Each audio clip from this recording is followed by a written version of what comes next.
Rajkot builder એસોસિએશનનું નવી જંત્રી અંગે નિવેદન સામે આવ્યું છે। ફ્લેટ અને મકાનના ભાવ નવી જંત્રીના કારણે વધશે।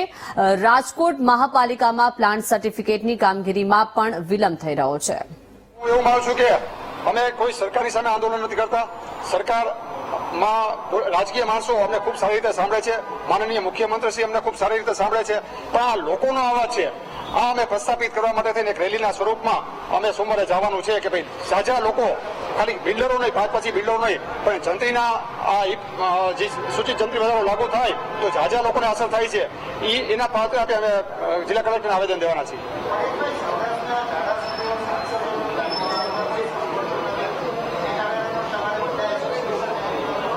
અમે લોકોએ સાથોસાથ એ પણ નક્કી કર્યું છે કે દરેક જિલ્લામાં દરેક ધારાસભ્યને અને સાંસદને પણ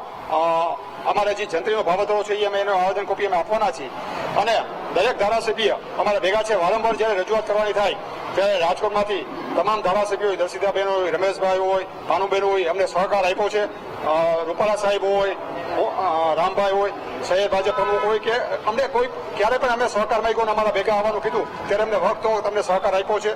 અને હું એવું માનું છું કે યોગ્ય મુદ્દે યોગ્ય રજૂઆત થાય તો એનું નિરાકરણ સરકાર પણ લાવે છે। ગઈ વખતે પણ આપણે જોયું જંત્રીનો ભાવ વધારો રાતોરાત કર્યો હતો ત્યારે સરકારને અમે રજૂઆત કરી હતી તો 4 મહિના અમારી રજૂઆતને સાંભળીને 4 મહિના લગીને એ ભાવ વધારો મોકૂફ રાખ્યો હતો અને એમાં પડતી મુશ્કેલી તો 40% FSIના પેડના હતા એ 30% કરી દીધા હતા એટલે ઘણી બધી એમાં બાંધછોડ કરી હતી અને આ વખતે પણ અમને વિશ્વાસ છે માનનીય મુખ્યમંત્રી શ્રી ભૂપેન્દ્રભાઈ અમારી રજૂઆતને લાગણીને માગણીને માન આપીને